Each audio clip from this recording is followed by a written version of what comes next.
आपली संस्कृती, आपले संस्कार सदा राहू दे आपल्या सोबत। भारताच्या महान ग्रंथांचे आणि काव्यांचे संपूर्ण संकलन सबस्क्राइब करा तिलक।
पितामह घायाळ झाले। पितामह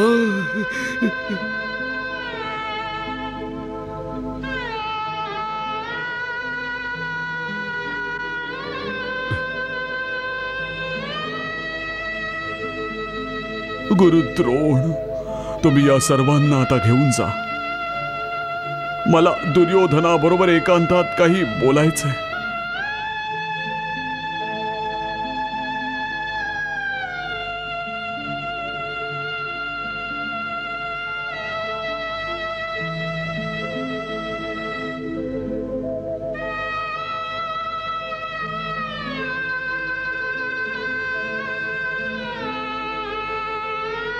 दुर्योधना, बोला पितामह। तुला अर्जुनाच्या शक्ती ठाऊक नाहीयेत। अर्जुनाजवळ ती भयंकर दिव्यास्त्र आहेत। या शस्त्रांनी सुसज्जित अर्जुनाविरुद्ध जिंकण्याचं सामर्थ्य तुमच्यापैकी कुणाच्यातही नाहीये। म्हणून सांगतोय दुर्योधना, अजूनही वेळ आहे। तुझ्या शिल्लक भावांच्या प्राणांचं रक्षण कर, पांडवांशी समेट कर। पितामह, तुम्ही कमीत कमी आता तरी आमच्या सर्वांची चिंता करू नका। कसे आहात तुम्ही? जे कायम केवळ दुसऱ्यांचाच विचार करता, कधी कधी स्वतःचा सुद्धा विचार करा पितामह. दुर्योधना, मी तुम्हा सर्वात ज्येष्ठ आहे. मी तर मरतानाही हीच इच्छा करीन की कौरव आणि पांडवांमध्ये समेट घडावा. मी तर कायम हाच प्रयत्न केला आहे. विदुरानेही प्रयत्न केला, भगवान श्रीकृष्णांनीही प्रयत्न केला, पण तू त्यातल्या कोणाचंही ऐकलं नाहीस. आणि आता हा भीषण संहार होतोय. आणि अजूनही तू हा भीषण संहार थांबवू शकतोस दुर्योधना, थांबवू शकतोस. संपूर्ण कुरुकुलासाठी हेच योग्य आहे. तू संधी कर वत्सा. दुर्योधना, माझी इच्छा नाहीये की माझ्या चितेनंतर कुरुक्षेत्रात कुठलीही दुसरी चिता जळावी. बाळा, मला वाटतं की कायमचे डोळे बंद करण्याआधी एक दुसऱ्यांचा विरोध करणाऱ्या राजांनी एकदा गळाभेट घ्यावी. पिता पुत्रांनी गळाभेट घ्यावी. मामांनी भाच्याशी समेट करावा. शिष्याने गुरुला आलिंगन द्यावं, भावाने भावाला आलिंगन द्यावं. तू गप्प कायस दुर्योधना? हा अभिमान खूप भयंकर असतो बाळा. द्यूत सभेत गप्प राहून मी खूप मोठी चूक केली होती वत्सा. आणि आज जेव्हा मला बोलायचंय तेव्हा तुला ते ऐकायचं नाहीये. कदाचित तू काहीतरी विचार करतोयस. विचार कर पुत्रा. तुला निर्णय घ्यायला वेळ हवाय ना? मी द्यायला तयार आहे. हो, जितका हवा तितका वेळ घे. ही शय्या मृत्यू शय्या तर आहे, पण माझे प्राण माझ्या मृत्यूच्या नाही तर माझ्या अधीन आहेत. मी प्राणत्याग नाही करणार पुत्रा. जर तुला हे युद्ध समाप्त करायचं असेल तर मला सांग. आणि जर असं करताना तुझ्या मनात उत्साहाची भावना नसेल, मनात संकोच वाटत असेल, तर मी युधिष्ठिराला आदेश देईन. तो माझ्या आज्ञेचा अपमान नाही करणार.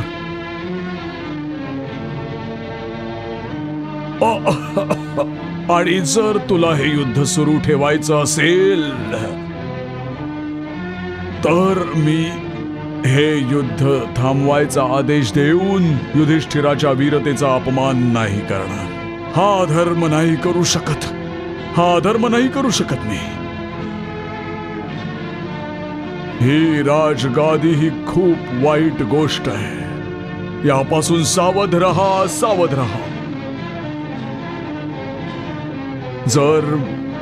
जर माझा सल्ला ऐकला नाहीस तर शेवटी पश्चात्तापाची वेळ येईल तुझ्यावर. आणि पश्चात्ताप करायला जिवंत असणं आवश्यक असतं पुत्रा. जिवंत असणं आवश्यक असतं.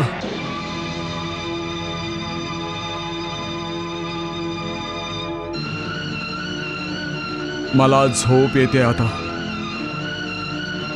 एकटं सोड मला एकटं सोड मला. सैनिकांनो, पितामहांच्या चारही बाजूला खंदक खोदा.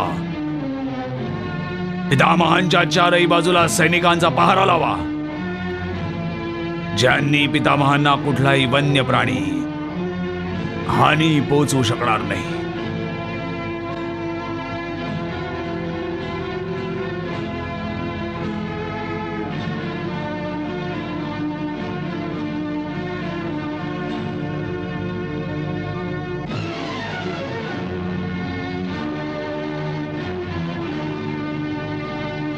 महाराज, पितामह निष्क्रिय झाल्यानंतर असं वाटतंय की आज हस्तिनापुर अनाथ झालंय. तू खरं बोलत आहेस संजय, खरं बोलत आहेस. आज हे हस्तिनापूर अनाथ झालं आहे. आज हे सगळे कौरव अनाथ झाले आहेत. आज हा धृतराष्ट्र अनाथ झाला आहे.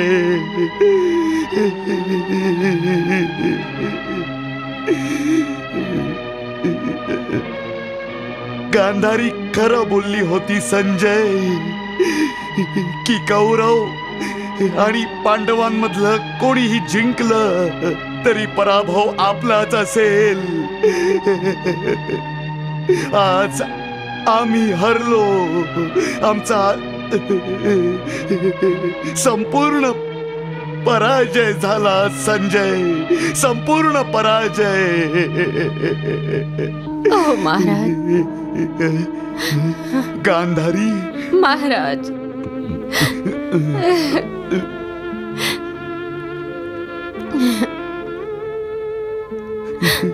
गांधारी. ओ महाराज, आज आम्ही अनाथ झालो गांधारी. ओ महाराज, अशी अशुभ बातमी ऐकून मला असं वाटलं की आज मी आपल्या पित्याला गमावलंय. या अनर्थाला कारण मी आहे गांधारी, मी आहे. असं नका म्हणू महाराज, असं नका म्हणू. हो गांधारी, हो. मी माझ्या पुत्र धर्माचं पालन नाही केलं. याचाच परिणाम आहे की आज पितामहांचा अंत होणार आहे. गांधारी, मी मारेकरी आहे मी पितामहांची हत्या केली आहे. महाराज, शांत व्हा महाराज, शांत व्हा. ताचरी त्यागाची आदर्श मूर्ती होते. त्यांच्या छत्रछायेत असताना माझं स्वार्थी बनणं माझ्या आयुष्याची सगळ्यात मोठी विडंबना आहे. गांधारी, आपल्या पित्याच्या सुखासाठी ताश्री भीष्मांनी आजीवन ब्रह्मचर्य व्रताचं कठोर पालन केलं. आपल्या पित्याच्या सुखासाठी हस्तिनापूरच्या राजसिंहासनावर त्यांचा जो अधिकार होता त्या अधिकाराचा त्याग केला. आणि मी अधिकार नसतानाही त्या राजसिंहासनावर हक्क गाजवला. कसा पुत्र आहे मी, कसा पुत्र. या धृतराष्ट्राला कुटील राजनीती आणि स्वार्थाने जन्म दिला. महाराज, हे युद्ध मीच सुरू केलं आहे गांधारी. आणि माझ्याच मुळे समस्त कुरुकुल सर्वनाशाच्या टोकावर उभा आहे. पितामहांच्या शरीरात जितके बाण लागले आहेत ते सर्व माझ्या शरीरात लागायला हवे होते. ती शरशय्या मला मिळायला हवी होती गांधारी, मला मिळायला हवी होती. महाराज, शरशय्येवर त्यांना किती यातना होत असतील. जीवनभर ज्यांच्या आजूबाजूला सेवक होते, जे नेहमीच आपल्या पुत्र आणि नातवांच्या मध्ये रमले, जे एकटे असूनही कधी एकटे नव्हते, तेच पितामह भीष्म, तेच कुरुकुलातले श्रेष्ठ देवव्रत भीष्म आज रणभूमीत एकटे असतील, ताणलेले असतील. कोण त्यांची सेवा करेल? कोण त्यांची सेवा करेल?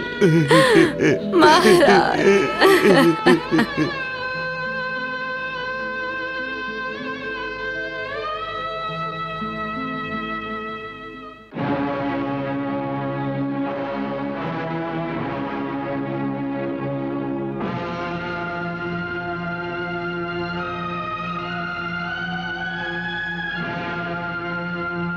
सेनापती गुरु द्रोणाचार्यांचा विजय असो. सेनापती गुरु द्रोणाचार्यांचा विजय असो. सेनापती गुरु द्रोणाचार्यांचा विजय असो.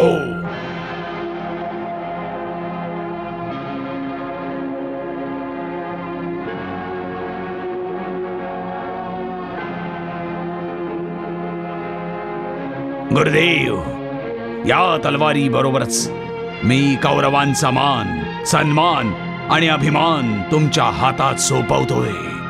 याची रक्षा करा गुरुदेव. युवराज, विश्वास ठेवा.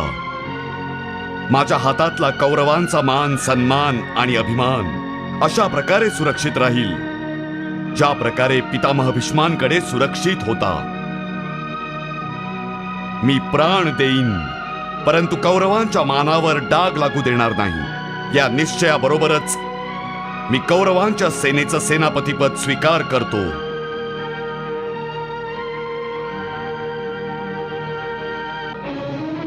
सेनापती गुरु द्रोणाचार्यांचा विजय असो. सेनापती गुरु द्रोणाचार्यांचा विजय असो. सेनापती गुरु द्रोणाचार्यांचा विजय असो.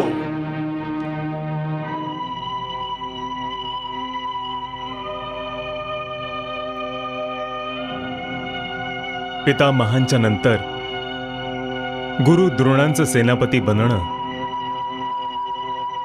आपल्यासाठी चिंतेचा विषय आहे केशवा. युधिष्ठिर दादा, माझ्या दृष्टीने हा चिंतेचा विषय आहेही आणि नाही. चिंतेचा विषय आहेही आणि नाहीही. हे काय म्हणतोयस केशव? युधिष्ठिर दादा, मी योग्यच बोलतोय. गुरु द्रोण शस्त्रविद्येत जगातले सर्वश्रेष्ठ गुरु आहेत. हे सत्य आहे, हे आपल्याला सगळ्यांना माहिती आहे. म्हणून आपण त्यांच्या बाहुबल, शस्त्रकुशलता आणि युद्धविद्येवर अजिबातच संशय घ्यायला नको. पण एक सत्य हे पण आहे की त्यांनी आपल्या विद्येची संपूर्ण संपत्ती त्यांच्या प्रिय शिष्य पांडवांना दिलेली आहे. विशेषतः अर्जुनाला युद्धकलेत इतकं निपुण बनवलेलं आहे की स्वतः गुरुला आपल्या शिष्याचा सामना करताना विचार करावा लागेल. तुझं म्हणणं योग्य आहे केशव. तरीही मी हे कसं विसरू शकतो की गुरु द्रोण वेगवेगळ्या व्यूहांचा रचनेत विशेष पारंगत आहेत. त्यांनी रचलेला व्यूह कोळ्याच्या झाल्यासारखा असतो, ज्यात योद्धा किड्यासारखा अडकून तडफडून प्राण सोडतो. अशा कालमुखी व्यूहाच्या रचनाकर्त्याबद्दल मी कसा निश्चित होऊ केशव, कसा होऊ? दादा गुरुदेवांच्या व्यूहाला उगाच महत्व देत आहेत. माझ्या गदेने मोठमोठ्या पर्वतांचे तुकडे तुकडे केलेत, मग हा व्यूह काय टिकेल? माझ्या गदेच्या भीषण प्रहाराने मी त्यांच्या प्रत्येक व्यूहाला उद्ध्वस्त करीन. नाही काका, असे गहन व्यूह योद्ध्याच्या बाहुबलाने नाही तर त्याच्या बुद्धिबळाने उद्ध्वस्त केले जातात. व्यूहाचं उत्तर प्रतिव्यूहाची रचना करून केलं जातं. जसं जर शत्रूंनी गरुड व्यूहाची रचना केली तर त्याचं उत्तर आपण अर्धचंद्र व्यूहाची रचना करून द्यायला हवं. आणि जर शत्रूंनी मकर व्यूहाची रचना केली तर आपण शेन व्यूह किंवा क्रौंच व्यूहाची रचना केली पाहिजे. वा वा वा वा वा वा वा. अभिमन्यू, तू तर जन्मापासूनच द्वारकेत वाढलायस, मोठा झालायस. बलरामांकडून गदा चालवणं आणि युद्धाचे डावपेच शिकणं तर समजू शकतो, परंतु ह्या व्यूह प्रतिव्यूहासारख्या गूढ गोष्टी नक्कीच तू तुझ्या छोट्या मामांकडून द्वारकाधीशांकडून शिकले असशील. नाही काकाश्री, व्यूहरचनांची ही गूढ शिक्षा मी मामाश्रींकडून नाही घेतली. मग कोणाकडून घेतलीस? ही तर मी माझ्या पिताश्रींकडून पार्थ अर्जुनांकडून घेतली आहे. अर्जुनांकडून? परंतु आम्ही सगळे तर 13 वर्ष वनवासात होतो. इतक्या वर्षांनी तुझी अर्जुनाशी भेट झाली, मग तुला अर्जुनाकडून शिक्षण कधी मिळालं अभिमन्यू? हे शिक्षण मी माझ्या मातेच्या सुभद्रेच्या गर्भातच प्राप्त केलं होतं. गर्भावस्थेत? हो काका, मातेला युद्धनीतीबद्दल अधिकाधिक जाणून घ्यायची उत्सुकता असायची आणि म्हणून ती पिताश्रींशी युद्धाबाबत नेहमी चर्चाही करत असायची. पिताश्रींनी युद्धाच्या व्यूहांबद्दल जितकी माहिती दिली ती सर्व मी मातेच्या गर्भात राहूनच प्राप्त केली होती. वा पुतण्या वा, तू तर जन्मजात योद्धा निघालास. आता आपल्याला गुरु द्रोणांची चिंता करायला नको. चिंता तर आपल्याला अवश्य करायला हवी, पण महावीर कर्णाची. उद्यापासून कर्ण कौरवांच्या सेनेत सामील होऊन युद्ध करेल. केशव, कर्णाचा युद्धात सहभाग घेणं आपल्यासाठी चिंतेचे नाही, आनंदाची गोष्ट आहे. मी याच दिवसाची तर वाट बघत होतो. माझ्या भात्यातील एक एक बाण त्या सूतपुत्राच्या शरीराला भेदायला व्याकुळ आहे. हो माधव, तो भेकड माझ्या गदेपासून म्हणूनच वाचलाय, कारण पितामहांच्या नेतृत्वाचा बहाणा करून त्यांनी युद्ध केलं नाही. पण आता तो वाचू शकणार नाही. उद्या त्याला माझ्या गदेचा अवश्य सामना करावा लागेल. नाही भीमदादा, नाही. कर्ण माझा शत्रू आहे, तो माझा शिकार आहे. उद्या त्याचा सामना अर्जुनाशी होईल, केवळ अर्जुनाशी.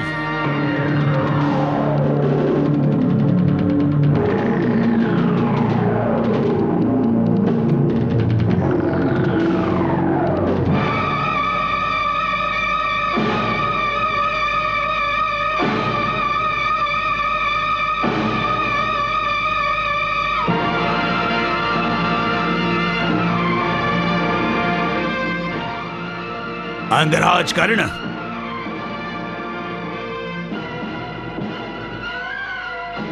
ये मित्र ये, यावं मामाश्री.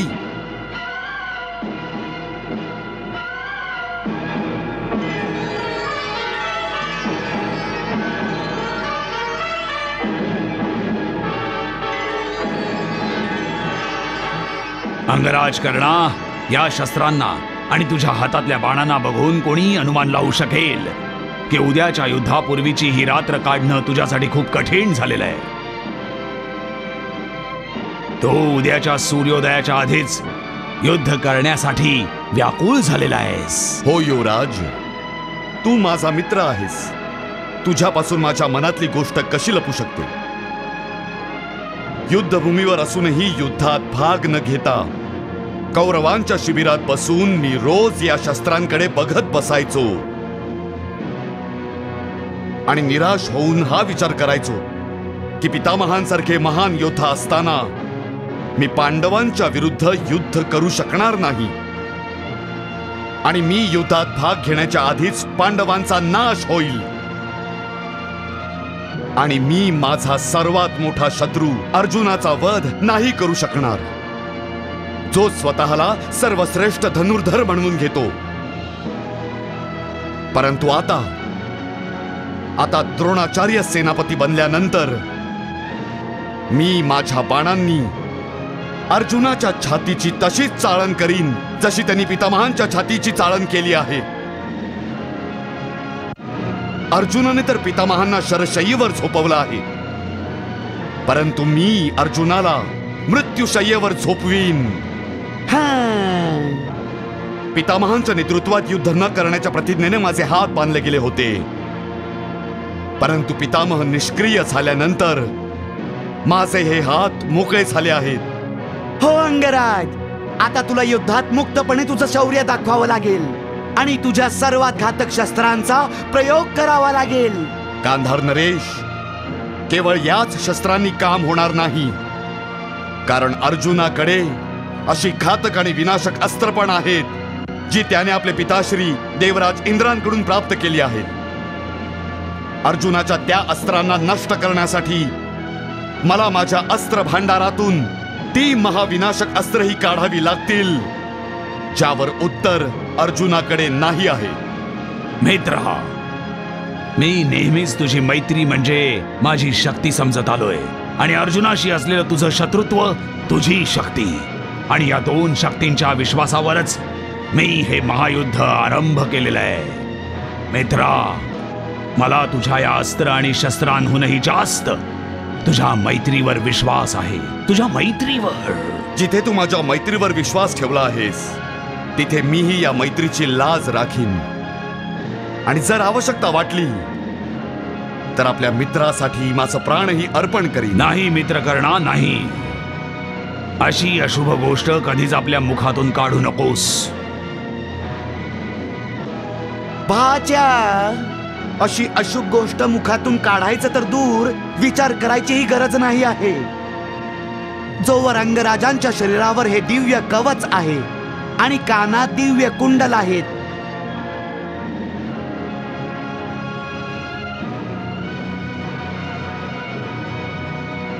अर्जुन देवेंद्रांनी दिलेल्या अस्त्रांनी तर काय, परंतु स्वतः इंद्रालाही वाटलं तरी त्याच्या सर्वात विनाशक शस्त्रांनीही अंगराजांचं काहीच नुकसान करू शकणार नाही. हो,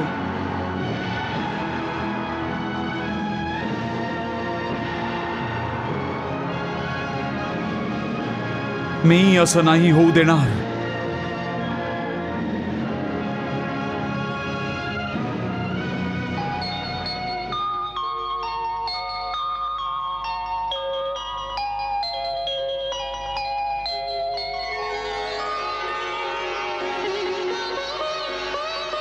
प्रणाम प्रभू.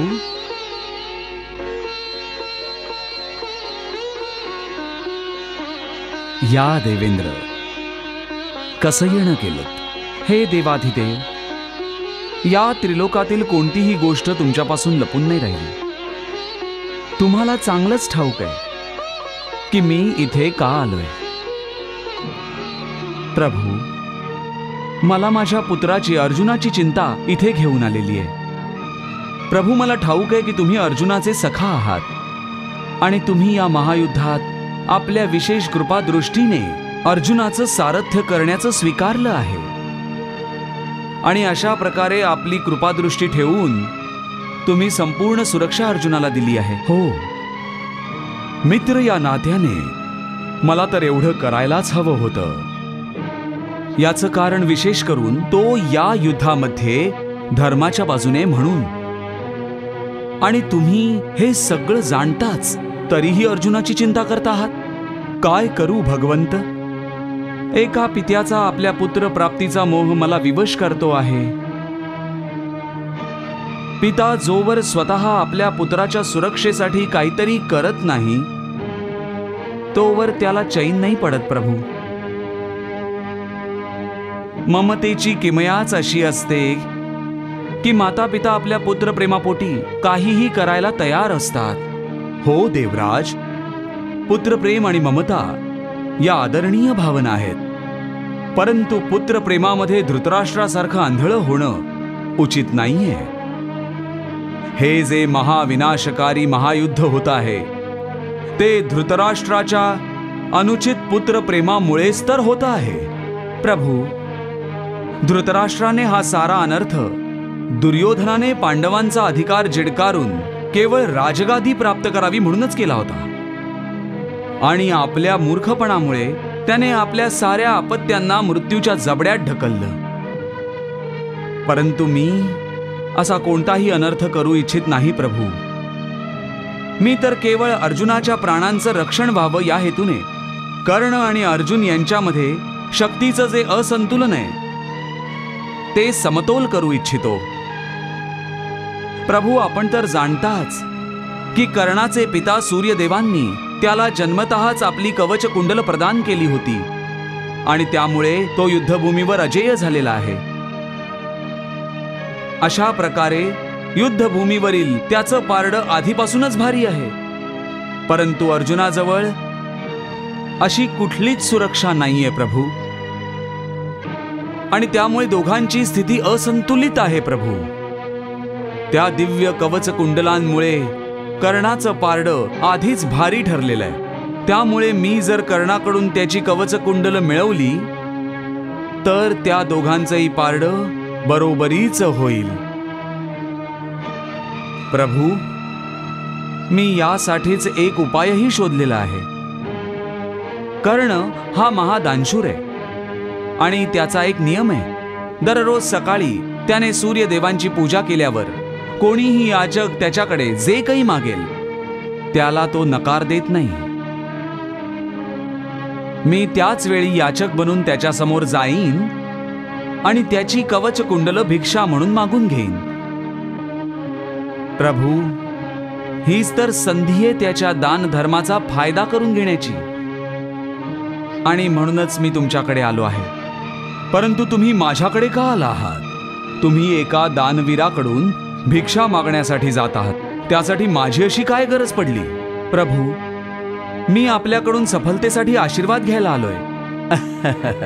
अच्छा, म्हणजे मी तुम्हाला अशासाठी आशीर्वाद देऊ की जे तुम्ही कपट करायला जाता आहात त्यात तुम्ही सफल व्हावं? परंतु हे कपट नाहीये प्रभू.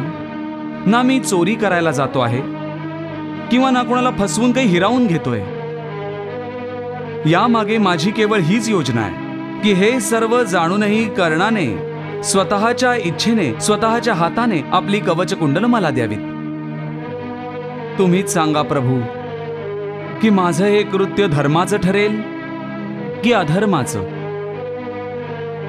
देवराज, धर्म आणि अधर्माची व्याख्या अतिशय गहन आहे.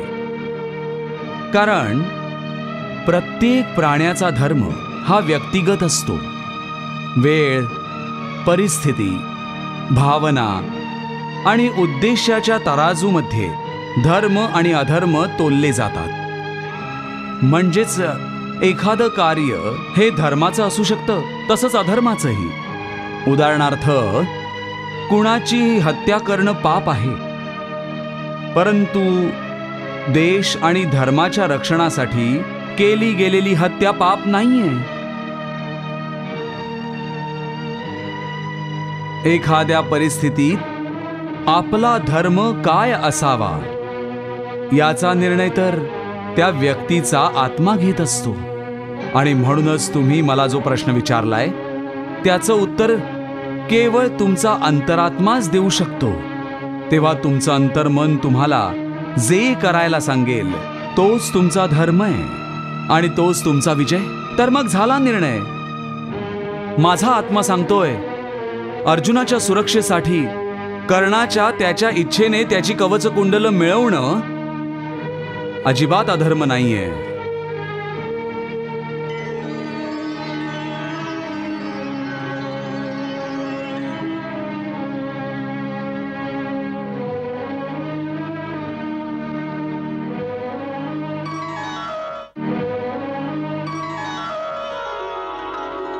प्रणव,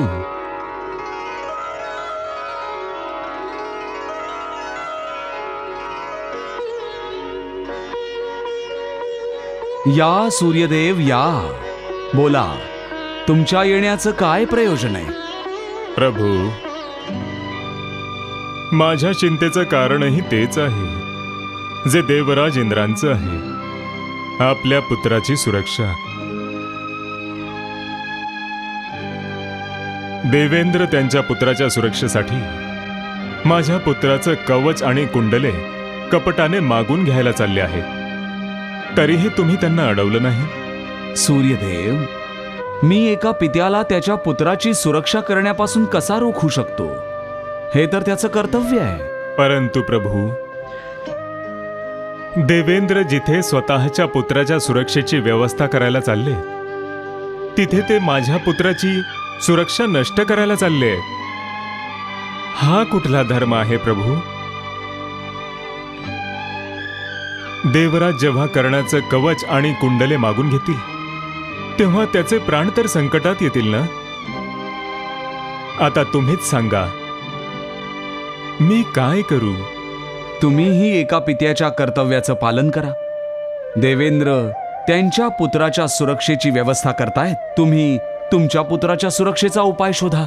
परंतु देवराज तर उद्या सकाळीच कर्णापासून भिक्षेत त्याचं कवच आणि कुंडल मागायला जाणार आहेत. मला तर वाटतंय की उद्या सूर्योदयच होऊन द्यावा. परंतु मी सृष्टीचे नियम तोडणार नाही. आपल्या पुत्रासाठी इतका मोठा अनर्थ करायची काही आवश्यकता नाहीये. अजून सकाळ दूर आहे. तुम्ही आत्ताच जा आणि कर्णाला सांगा की देवेंद्र त्याच्याबरोबर काय कपट करणार आहेत ते. अशा प्रकारे तुम्ही तुमच्या पुत्राला सुरक्षित करू शकाल. वाह प्रभू वाह, तुम्ही तर माझ्या चिंतेचं निवारण केलं. धन्य आहात प्रभू, तुम्ही धन्य आहात. प्रभू, तुमच्याकडून आज्ञा मिळाली. आता मी जाऊन माझ्या पुत्राला देवेंद्रांच्या षड्यंत्रापासून सावध करतो. प्रणाम प्रभू.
प्रणाम पिताश्री. आयुष्यमान भव. पिताश्री, तुम्ही चिंतित दिसत आहात. काय झालं आहे? पुत्रा, माता पित्याला आपल्या पत्याच्या सुरक्षेची चिंता असते. पिताश्री, तुमच्या मुखाने माझ्याबद्दल चिंतेचे शब्द ऐकून मला खूप आनंद झाला. आपल्यामध्ये ही विडंबनाच आहे की पिता पुत्राबरोबर राहू शकत नाही. तुम्ही देवता आहात म्हणून तुम्ही हतबल होतात. परंतु मी एक साधारण मनुष्य आहे. म्हणून मला याचं दुःख तर होतं की एक साधारण पित्यासारखं तुम्ही माझं पालन पोषण नाही केलं. परंतु तुम्ही मला असहाय्यही सोडलं नाहीत. माझ्या प्राणांच्या रक्षणासाठी तुमच्या शक्तीद्वारा जन्मजात ही कवच कुंडल मला वरदान म्हणून दिलीत. हे कवच माझ्या शरीराचा अतूट भाग आहे. हे असताना मला असं वाटतं की जणू माझ्या पित्याने त्यांच्या छातीशी मला कवटाळून घेतलं आहे आणि मी सृष्टीतल्या सर्व संकटांपासून आणि विघ्नांपासून सुरक्षित आहे. पुत्रा, तू तुझ्या भावना बोलून दाखवून माझ्या मनावरून एक खूप मोठं ओझं दूर केलंस. या कवचाच्या रूपाने मी तुला सुरक्षा देऊन माझ्या दायित्वाचं निर्वाहन केलं होतं. परंतु आता एक अशी घटना घडणार आहे ज्यामुळे तुझी ही कवच कुंडले हिरावून घेतली जाण्याचं भय आहे. त्याबद्दलच मी तुला सावधान करायला आलोय. या सृष्टीत कोणाचं इतकं साहस आहे की जो माझ्या पित्याच्या प्रेमाची खूण माझ्याकडून हिरावून घेईल? मी एक योद्धा आहे पिताश्री, आणि या सृष्टीमध्ये माझ्या तोलाचा दुसरा कुठलाच योद्धा नाही आहे. कर्ण, तू नक्कीच एक शूरवीर योद्धा आहेस, परंतु हे विसरू नकोस की इंद्रपुत्र अर्जुनही तुझ्या तोलामोलाचा योद्धा आहे. तरीही जोवर तुझ्या शरीरावर ही कवच कुंडले आहेत, त्याचे घातक बाणही तुझ्यावर उधळलेल्या काही फुलांसारखे भासतील तुला. तर अर्जुनाला माझ्यापासून माझी कवच कुंडलं हिरावून घ्यायची आहेत, परंतु तो ते करू शकणार नाही. अर्जुन नाही, पण अर्जुनाचे पिता देवराज इंद्रांच्या डोळ्यात तुझी ही कवच कुंडले खुपतायत. त्यांना वाटतंय की कुरुक्षेत्राच्या या महासंग्रामामध्ये जेव्हा तुझं युद्ध अर्जुनाशी होईल, तेव्हा अर्जुनाने तुझा वध करावा. परंतु मी त्यांना माझ्या जीवापाड प्रिय अशी कवच कुंडलं का देईन? तू तुझ्याच इच्छेने देशील. माझ्या इच्छेनेच? हो कर्ण, ज्या प्रकारे मी सूर्यप्रकाश संपूर्ण जगाला दान करतो, त्याच प्रकारे दान धर्माचा हा गुण माझा पुत्र असल्याने तुझ्यातही उतरलाय. मला अभिमान आहे की तू एक दानवीर आहेस. देवराज इंद्र तुझ्या याच गुणांचा फायदा घेण्यासाठी एका ब्राह्मणाच्या वेशात तुझ्याकडून तुझ्या कवच कुंडलांची भिक्षा मागायला येतील, आणि तू नकार देऊ शकणार नाहीस. मग तुम्हाला हे म्हणायचं आहे की मी नकार द्यावा? हो पिताश्री, हा तुमचा पुत्र मोह आहे. माझ्या प्रेमामुळे तुम्ही हे विसरत आहात की सूर्यप्रकाशाच्या रूपात तुम्ही संपूर्ण सृष्टीला जीवन दान देत आहात. किती मोठं दान आहे हे! इतके मोठे दानवीर असूनही आपल्या पुत्राकडून दान पुण्याचा हा गुण तुम्ही का हिरावू इच्छिता? नाही पिताश्री, नाही. ही तर एक सुवर्ण संधी आहे, ज्याद्वारे मी माझे पिता सूर्यांचा खरा पुत्र असल्याचा पुरावा देईन. देवराज इंद्र तर माझ्या प्राणांचं रक्षण करणारं कवच मागायला येत आहेत. भिक्षेत जर त्यांनी माझे प्राणही मागितले तरीही डोळे मिटून मी त्यांना ते दान करीन. आजवर मागणाऱ्यांनी माझ्याकडे जे काही मागितलं मी ते त्यांना दान दिलं आहे. तर मग आता केवळ माझ्या प्राणांच्या रक्षणासाठी मी माझा धर्म का सोडून देऊ? मी एक योद्धा आहे पिताश्री, भेकड नाही. पुत्रा, मनुष्यात दान धर्माची भावना आदरणीयच नाही, पूजनीयही आहे. पण हे कसलं दान आहे ज्यांनी दानीचे प्राण संकटात येतील? ही तर आत्महत्या आहे, कुठलं दान नाही. पिताश्री, दान काही व्यापाऱ्याप्रमाणे तुलेमध्ये मोजून मापून केलं जात नाही. तो दानी दानी नव्हे, जो मुद्रा मोजून मापून कोणाच्या झोळीत टाकतो आणि त्या बदल्यात पुण्य कमवण्याची भावना ठेवतो. खरा दानी तर तो असतो जो आपल्या याचकाच्या गरजेला पूर्ण करण्यासाठी डोळे बंद करून त्याच्याकडे जे काही असेल ते त्याच्या झोळीत टाकतो. आणि मागितल्यावर दान न देणं हा दान धर्माचा अपमान आहे. वाह पुत्रा वाह, तू दान धर्माची किती सुंदर व्याख्या केलीस. आता मी तुला दान धर्माच्या मार्गावरून ढळायला सांगणार नाही. तू अवश्य आपल्या धर्माचं पालन कर. पुत्रा, तू एक महान दानवीर आहेस. पिताश्री, पुत्र कितीही महान असला तरी पित्यासमोर लहानच असतो.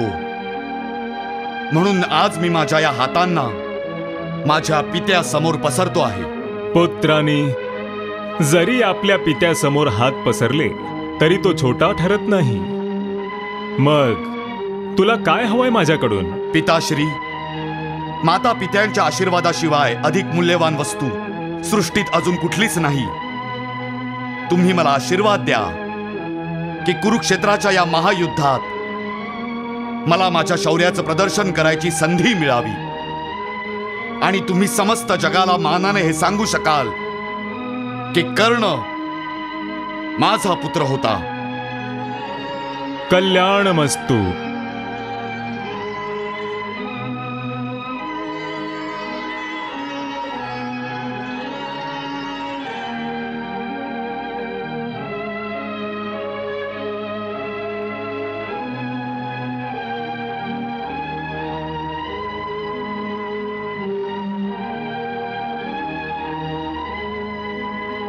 सूर्यस्त्वं जगजीवनम्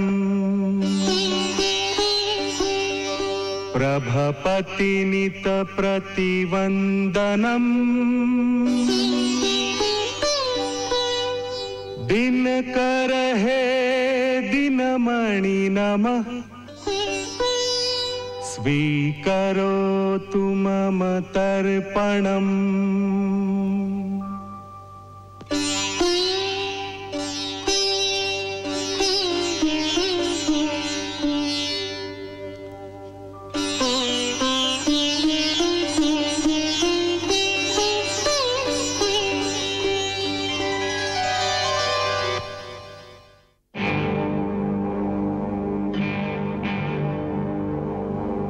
आज कोणी भिक्षा मागायला नाही आलं.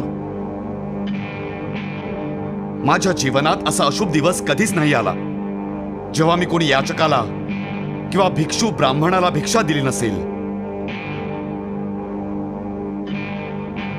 नाही, असं होऊ शकत नाही.